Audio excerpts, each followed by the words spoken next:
শারদীয় দুর্গোৎসবের কাউন্টডাউন শুরু হয়ে গেল। শুক্রবার 24শে জুলাই 2026-এ বিধাননগর দক্ষিণ অ্যাথলেটিক ক্লাবের উদ্যোগে খুঁটি পুজোর মধ্য দিয়ে আনুষ্ঠানিকভাবে সূচনা হলো শারদোৎসব 2026-এর। এবারের আয়োজন ছিল বিশেষ তাৎপর্যপূর্ণ, কারণ এই বছর ক্লাবের ঐতিহ্যবাহী দুর্গোৎসব পদার্পণ করল 50তম বর্ষে। সকাল থেকেই ক্লাব প্রাঙ্গণে উৎসবের আবহে ভিড় জমান ক্লাব সদস্য, শুভানুধ্যায়ী, এলাকার বাসিন্দা এবং আমন্ত্রিত অতিথিরা। ঢাকের বাদ্যি, শঙ্খধ্বনি, ঘণ্টার মঙ্গলধ্বনি এবং ধূপধুনোর সুগন্ধে মুখরিত হয়ে ওঠে গোটা পরিবেশ। ধর্মীয় আচার অনুষ্ঠানের পাশাপাশি ছিল আবেগ, উচ্ছ্বাস ও সম্প্রীতির এক অনন্য আবহ, যা উৎসবের সূচনাকে আরও স্মরণীয় করে তোলে। অনুষ্ঠানের শুরুতে উপস্থিত বিশিষ্ট অতিথিদের পুষ্পস্তবক ও উত্তরীয় পরিয়ে আন্তরিকভাবে সংবর্ধনা জানানো হয়। এরপর পুরোহিতের বৈদিক মন্ত্রোচ্চারণের মধ্য দিয়ে সম্পন্ন হয় খুঁটি পুজো। শুভ লগ্নে আনুষ্ঠানিকভাবে শুরু হয় শারদ উৎসব 2026-এর প্রস্তুতি, যা উপস্থিত সকলের করতালিতে এক উৎসবমুখর পরিবেশ সৃষ্টি করে। ক্লাব কর্তৃপক্ষ জানান, 50 বছরের এই গৌরবময় যাত্রাকে স্মরণীয় করে তুলতে ঐতিহ্য, শিল্প সংস্কৃতি, সামাজিক দায়বদ্ধতা এবং আধুনিক ভাবনার সমন্বয়ে এক ব্যতিক্রমী দুর্গোৎসবের পরিকল্পনা নেওয়া হয়েছে। আগামী কয়েক মাস ধরে চলবে নানা প্রস্তুতি, যাতে শারদোৎসব 2026 সকলের কাছে এক অনন্য অভিজ্ঞতা হয়ে ওঠে। খুঁটি পুজোর এই শুভ সূচনা শুধু একটি ধর্মীয় আচারই নয়, বরং ক্লাবের দীর্ঘ পথ চলা, ঐক্য, সম্প্রীতি ও সামাজিক বন্ধনের প্রতীক হিসেবেও ধরা দিল। উপস্থিত অতিথি, ক্লাব সদস্যরা এবং এলাকার মানুষের প্রত্যাশা, পঞ্চম টেক 50তম বর্ষের এই দুর্গোৎসব হয়ে উঠুক আনন্দ, সৌহার্দ্য, সংস্কৃতি ও মানবিকতার এক অনন্য মিলন মেলায়।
বিধাননগর দক্ষিণ অ্যাথলেটিক্স ক্লাব 55 গ্রাম এবছর এদের 50তম বর্ষ, এবং এখানের মূল বিষয়টি হচ্ছে দেহরথ। আমাদের দেহ যেমন পাঁচটি ইয়েতে মানে গঠিত, এবং এই পাঁচটি উপাদান যখন আমাদের শরীর বিলীন হয়ে যায়, তখন কিন্তু আমাদের সম্পূর্ণ ঠাঁই হয় কিন্তু মায়ের চরণ। এবং এই মূল বিষয়টিকেই আমরা এবছর তুলে ধরতে চেয়েছি, এবং এর সাথে আরো অনেক বিষয় থাকবে, যা আপনারা মণ্ডপে এসে সচক্ষে দেখতে পারলে খুব ভালো। এবং আশা করি আশাহত হবেন না আমরা যেভাবে মণ্ডপের পরিকল্পনা করেছি। এবং আমাদের প্রতিমা শিল্পী, কৃষ্ণনগরের বিখ্যাত শিল্পী শ্রী বিভূতি পাল। তো আপনাদের কাছে আমাদের সবার অনুরোধ যে আপনারা আসুন, এই পুজোয় আনন্দ করুন, আপনাদের পুজো ভালো কাটুক, এবং এই পুজো অবশ্যই দেখবেন। এই পুজো থেকে কিন্তু আপনারা অনেক কিছুই নতুন কিছু পাবেন বলে আশা রাখছি। কান্দিলাল, এবছর এইখানে এসে আমরা এবছর বিধাননগর দক্ষিণ অ্যাথলেটিক ক্লাব, এই ক্লাবের কাজের সুযোগ হয়েছে আমাদের, এবং তার জন্য আমরা সত্যিই খুব আনন্দিত। এবং আজকে এই শুভ লগ্নে, যেটা আজকে উল্টো রথ এবং শুভারম্ভ ভূমি পুজো বা খুঁটি পুজোর মাধ্যমে শুরু হলো, এবং মানুষের যা উন্মাদনা দেখলাম এখানকার মানে একদম লোকাল মানুষের, সত্যি ভীষণ ভালো, ভীষণ ভালো। মানে বোঝা গেল এই টেম্পোটা যদি ধরে রাখা যায়, তো আগামী শারদীয় উৎসব ফাটাফাটি হয়ে যাবে, জমে উঠবে। এবং মানুষের জন্য বলবো, দর্শনার্থীদের জন্য আপনারা আসুন, আপনাদের আসার জন্য আমরা মুখিয়ে রইলাম।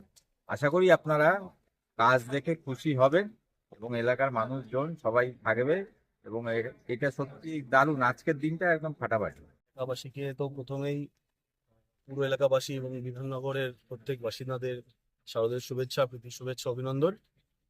বিশেষ করে বিধাননগর অ্যাথলেটিক ক্লাবের পক্ষ থেকে তাদের উদ্যোগে আজ অনেকগুলি বছর কাটার পর আজকে 50 বছরে তারা পা দিয়েছে। আর যেভাবে আজকে খুঁটি পুজো সম্পূর্ণ হলো, সেটা দেখে খুব ভালো লাগলো।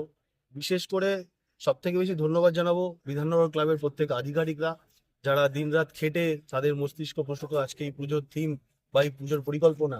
আর বিশেষ করে এই পুজোটি করে আসেন প্রত্যেকবারে বিধাননগরে যে নারী শক্তিরা আছেন, মাতৃশক্তিরা আছেন, তারা করে আসেন। এবছরও তারাও দায়িত্বেই আছেন, তো তাদেরকে বিশেষ করে ধন্যবাদ জানাবো। যেহেতু দুর্গাপুজো সার্বজনীন পুজো, সর্বজনের পুজো, আর বিশেষ করে অনুরোধ জানাবো, আগে যেমন এই পুজোটা কোনো একটা ব্যক্তি বিশেষ বা কোনো একটা পরিবার কেন্দ্রিক, পরিবারতান্ত্রিক পুজো হতো, এবারে হয়তো সেটা আর হচ্ছে না। এটার জন্য ওনাদেরকে অসংখ্য ধন্যবাদ। পৃথিবীতে যখন দেখেছি আমরা অসুর শক্তি বিরাজ করেছে আমাদের বিশ্ব ব্রহ্মাণ্ডে, তখন মা দুর্গার আবির্ভাব হয়েছে। আমি আবার বিধাননগর ক্লাবের এই মাতৃশক্তি, এই মহিলাবৃন্দ যারা পুজো করছে, তাদের কাছে বিশেষ অনুরোধ, যদি অসুরের আবার কোনো সময় আবির্ভাব হয়, আপনাদের অস্ত্র তুলে বধ করবেন। প্রথম কথা যে সবাইকে এখানে ক্লাবে যারা রয়েছে সকলকে ধন্যবাদ জানাবো। সত্যি মানে আপনাকে সবসময় একটা রাজনীতি থাকি, এরকম জায়গায় এসে খুব ভালো লাগতো। আর নিজের থেকেও একটা বড় ধন্যবাদ জানাবো ভাই সন্দীপকে, যে কালকে আমাকে এখানে আসার জন্য বলেছে।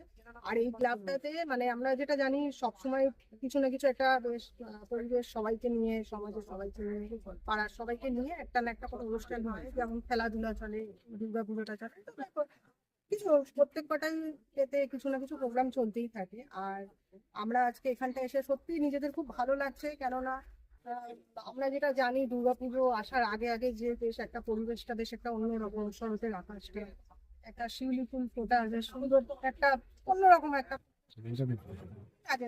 তখন আমরা কোনো ওই জাতিভেদ বা কোনো রাজনীতির দল তখন আর মনে হয় না, তখন যেন মনে হয় সবাই মিলে এই পুজো কটা দিন একসাথে থাকে। তাই বলছি যে সকলকে এখানে একসঙ্গে দেখে বেশ এই যে জিনিসটা, এই জায়গাটা, এই আমেজটা সত্যিই খুব ভালো লাগছে। তাই সকলকেই ধন্যবাদ জানাবো। আর সবাইকে বলবো খুব সুন্দর করে পুজোটা করুন। এখানকার দিদিরা, মায়েরা খুব সুন্দর করে সেজে আছে, খুব ভালো লাগছে দেখতে। পুজোর সময় আবার আসবো, আবার দেখবো সবাই। খুব ভালো লাগছে। আর পুজোটাও খুব সুন্দরভাবে হোক, তাই আশা করি মা দুর্গার কাছে আশা করি, প্রার্থনা করি সকলেই যেন খুব ভালোভাবে থাকে, সুস্থ থাকে, সবার পুজো খুব ভালোভাবে কাটুক, সবাইকে মা সুস্থ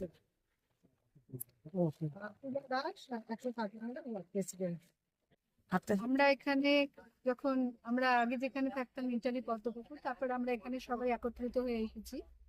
তখন আমার একটা মনে নেই, তখন আমি ক্লাস 4-এ পড়ি। তো তখন থেকে আজকে আমি এখানে এতটা বয়স হয়েছে, বিয়ে করেছি, দুটো ছেলে মেয়ে, নিজেদের বাড়ি, আমাদের 50 বছর পূর্তি উপলক্ষে এবারে প্রথম আমি এই ক্লাবের সাথে জড়িত হয়েছি, বা ছোট ছোট ভাইরা আছেন, ওনারা আমাকে একটা পদ দিয়েছেন। আমি ক্লাবের সেক্রেটারি মহিলাদের মধ্যে। তো আমাদের পুজোটা যেন সুষ্ঠুভাবে হয়, আমরা সবাই যেন একত্রিত হয়ে সবার সাহায্যে যেন পুজোটাকে অতিক্রম করতে পারি। অনেক কিছু আছে এক্সাইটিং, মানে আমাদের 50 বছর উপলক্ষে পুজোটা হচ্ছে, তো আমাদের সবার মধ্যে একটা এক্সাইট কাজ করছে যে না কি হবে কি করব। আগে থেকে প্রি প্ল্যান অলরেডি শুরু হয়ে গেছে। আমাদের প্রোগ্রাম হবে, আমাদের সপ্তমী অষ্টমী নবমী দশমী আমাদের ড্রেস আপ যেগুলো আছে সেগুলো আমরা একদিন কোন দিন কোন ড্রেস পরবো সেগুলো আমরা প্রি প্ল্যান করে রাখছি। তার সাথে জুয়েলারি কি সেট কি পরবো সেগুলো, এছাড়া আমাদের যে প্রোগ্রাম হবে প্রোগ্রামের শিডিউল অনুযায়ী আমরা কিভাবে মেনটেন করব নিজেদেরকে, সবাইকে নিয়ে কিভাবে আনন্দ করব, এইসব নিয়েই আমরা খুব এক্সাইটিং আছি। এক্সাইটেড আমরা, মানে এতটাই আনন্দ পাচ্ছি, মানে আজকের থেকেই মনে হচ্ছে যে দুর্গাপুজো শুরু। তো কুটি পুজো মানে আমরা সবাই যারা যারা উপস্থিত আছি, বাট আমরা সবাই খুব খুশি যে নতুন আমরা একটা টিমের মধ্যে এসেছি। নতুন ভালোভাবেই আমরা চাইছি যে একটা পুজোটা যাতে ভালোভাবে হয়, সুস্থভাবে হয়। আর আমরা টোটাল সবাইকে নিয়েই পুজোটা করতে চাইছি, যে সবাই এসে যেন সাহায্য করে আমাদের হাতে সমস্ত কিছু পুজোর সদস্য করে, এটাই আমরা চাইছি। আমার নাম তন্ময় দাস। আমাদের প্রতিমা হলো কৃষ্ণনগরের প্রতিমা। শিল্পীর নাম যদি বিভূতি পাল। এখানে আমাদের প্রত্যেক বছর আনা হয়। আর আমাদের ইলেকট্রিশিয়ান, আমাদের লোকাল ইলেকট্রিশিয়ান আছে। আর যে থিম যে ইলেকট্রিশিয়ান তাকে আমরা আলোচনা করিনি, ওটা আমরা আলোচনা করে ডিসাইড করব। সবাইকে জানাতে যাই এই বছর 50 বছর পুজো, সবাই আসুন, এসে বিধাননগর সাউথ আর্টিস্ট ক্লাবের যে পুজোটা সবাই মিলে উপভোগ করুন। সবাইকে নিমন্ত্রণ জানাই, সবাই আমাদের একসঙ্গে এই পুজোটা ভালো করে আমরা করতে পারি। পুজোতে 4 দিন কি আলাদা করে 4 দিন প্রোগ্রাম, উদ্বোধন একটা প্রোগ্রাম আছে, মাঝে কিছু সাংস্কৃতিক অনুষ্ঠানও থাকার একটা পরিকল্পনা চলছে। আর যদি আমাদের এখানে অনেক ভিড়ের যে প্রশ্নটা করলেন, সেটা আমাদের জন্য আমাদের দুটো রাস্তা আছে, একটা হলো এন্ট্রি, একটা হলো এক্সিট। তো আমরা এটা দু রকম ভাবে আমরা দুটো জায়গাতে আমরা বের করতে পারি। আর হলো দমকলের কথা, আমাদের এই রাস্তাটা পুরো ডাইরেক্ট মেন রাস্তার সঙ্গে কানেক্ট, তো ওখান থেকে দমকল আরামসে ঢুকতে পারে। তো আমরা এইটার দেখেছি। আর আমাদের যে লাইট লাগানো সিলিং, সেটা সবসময় সরকারি মানে নিয়ম মেনে 14 ফুটের ওপরেই হয়। তো ওইখানে আরামসে আমাদের কোনো এমার্জেন্সি হলে অ্যাম্বুলেন্স বা ফায়ার ব্রিগেডের যে দমকল সেটা আরামসে ঢুকতে পারে। সবাইকেই জানাই যে সবাই আসুন, আমন্ত্রণ জানাচ্ছি সবাইকে। সবাই এসেই পুজোটা এইবার 50 বছর পুজো আমাদের সবাই একসঙ্গে हम लोग 50 बरस वाला जो पूजा है इसको बहुत अच्छे से बड़े से करने की कोशिश कर रहे हैं हम लोग। और हम लोग जहाँ तक हम लोग को भी पता है भीड़ इस बार आने वाला है, तो हम लोग पुलिस प्रशासन, एम्बुलेंस को हम लोग बता दिया गया है कि हम लोग ऐसा ऐसा पूजा करने वाले, भीड़ भी होने वाला है। हम लोग का क्लब का पर्सनल एक अपना एम्बुलेंस भी है, उसको भी हम लोग रखे हुए हैं। अगर कोई भी कैजुअलिटी होता है तो उसको लेकर हम लोग अपना मेडिकल के लिए जाएंगे। सूरज कौशल। এবারের পুজোর আমাদের মূল থিম হচ্ছে দেহরথ। মানে আমাদের দেহরথ সম্বন্ধে আমরা তো যতটুকু এই মানে থিমে করেছি যে যেহেতু আমাদের অন্তরের ভেতরে আমাদের এই দুর্গাপুজো বা পুজো যেটা আমরা বাঙালি আমাদের অন্তরে, সেটা আমরা ফুটে তোলার চেষ্টা করছি। যে দেহরথের ভেতর থেকে যে আমার নাম পূর্ণেন্দু পাল, আমি হচ্ছি ক্লাবের অ্যাসিস্ট্যান্ট সেক্রেটারি, আমার পাশে সেক্রেটারি দুজন আছে, প্রেসিডেন্টও আছে। আগামী এই পুজো বর্তমান এই পুজো 50 বছর পূর্তি উপলক্ষে আমরা যে করছি, এটা এই বছর যদি আমরা চেষ্টা করব ভালো করে করার জন্য। এরপরে আমরা খুব ভালো করে যাতে সবাইকে একসঙ্গে নিয়ে মিলেমিশে আরো খুব সুন্দরভাবে পুজো করতে পারি, সবাইকে এই বার্তা দেব। ভালো লাগছে, খুব সুন্দর আয়োজন হয়েছে, খুবই সুন্দর, মিলেমিশে সবাই কাজ করছে, খুব ভালো লাগছে। এটা হচ্ছে বহু পুরাণে এগুলো ছিল না, হ্যাঁ, বহু পুরাণে যেগুলো, কিন্তু এখন মানুষের ইচ্ছা হচ্ছে যে আমরা আগে সূচনা করবো মাকে স্মরণ করে, তাই আমরা এই পুজোটা আগে মায়ের উদ্দেশ্যে করে মণ্ডপে করি। তার কাছে প্রার্থনা করা হবে যাতে নাকি সুন্দর হয়, এই আর কিছু না।